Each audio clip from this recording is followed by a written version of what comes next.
Karirahan na naman to ng mga babae mga guys ha.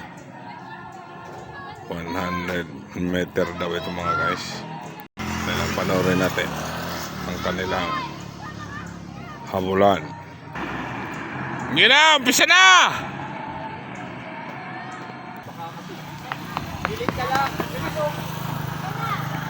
Ayan na sila mga guys.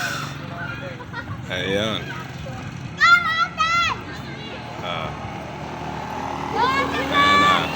Ingat lang ha. Baka may madapa na naman. Seryosong seryoso. Okay.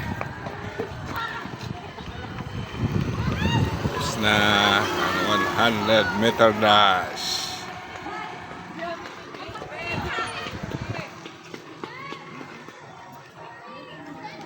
Bye-bye.